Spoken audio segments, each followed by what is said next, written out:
Welcome back to another video, guys. Today what I want to talk about is why I got an RTX 2070 Super over 5700 XT, and a lot of people have asked me this question, and today I'm going to discuss why.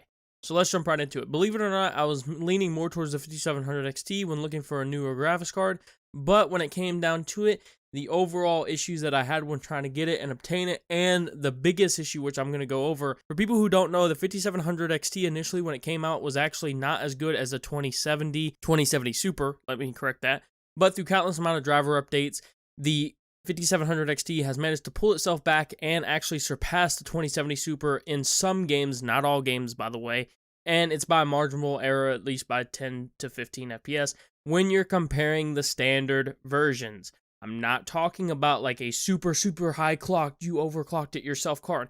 I'm talking about the regular versions, just the regular overclocked versions from the actual manufacturers themselves. Now, let's jump into why I didn't get the 5700 XT. Believe it or not, I was aiming more towards the 5700 XT originally. However, when I went to my local Best Buy, they did not have the 5700 XT in stock. The guy told me the only way to get it would be for me to go and order it myself online. And yes, while it did sweeten the deal that you did get 3 months of Xbox Game Pass as well as a free copy of Monster Hunter World Iceborne with it, when you look at the overall amount, it's not pretty good. A lot of people are having issues with Monster Hunter World Iceborne with the 5700 XT in general. Some people are, not everyone, and this is the biggest issue right here for me. When doing research and everything, I initially decided to go with the 5700 XT. However, I uncovered a couple of issues. When looking online specifically for kind of like my hardware configuration with the 5700 XT, there were a lot of people reporting problems with major issues with driver compatibility, driver conflicting issues, and stuff like that. And I didn't want to put my system at risk like that. The Xbox Game Pass would essentially become useless, as well as Monster Hunter World Iceborne, if I could not even play the games without it crashing. Now, this apparently seems to be a driver issue with my certain type of CPU that I have, which is an i5-8600K. A lot of people are reporting problems on it. So when you look at the problems that you could have a system that could potentially crash, not cause any issues, and that means I don't want to change out my processor as well. And the fact that when I actually went there, they did say they had a 5700 XT online, Best Buy, in store. But when I went there, he just had a regular 5700 XT, but it wasn't the exact one that I was supposed to get that they said they had online.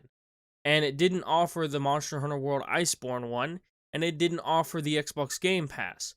So I looked at him, and I was looking around, and I was like, well, you got a 2070 Super, and keep in mind, they didn't have any other cards besides these cards.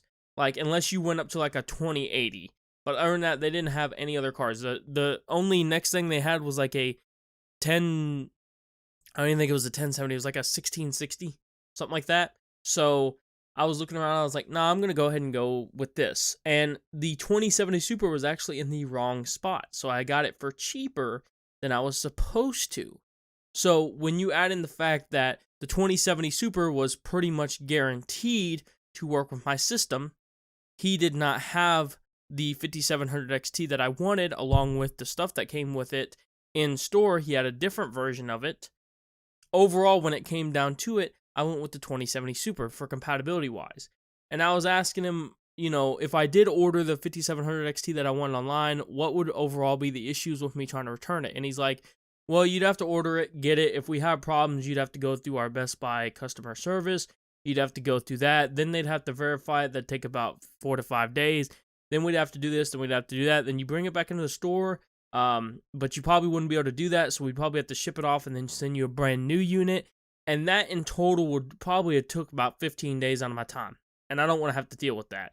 So I went with in-store, what he had, which was the 2070 Super, and I said, if this does not work, can I bring it back? And he goes, yep, 15 days, because it's an in-store purchase.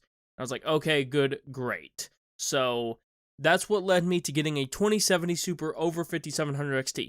In the beginning, I actually leaned more towards the 5700 XT, but after doing a couple research online, I found that people with my similar, almost exact configuration of my system were having problems with the 5700 XT and stability issues and stuff like that. So that's why I went with the 2070 Super. That coupled with the fact that that was the only thing they had at Best Buy. So that's it. I hope you guys enjoyed the video, and let me know what you guys are rocking in your systems down below. What graphics cards do you have? Do you have a 2070? Do you have a 1070? Do you have a 2060? What do you got? Let me know in the comments section below, and I hope you guys enjoyed the video. I'll see you guys next time. Peace.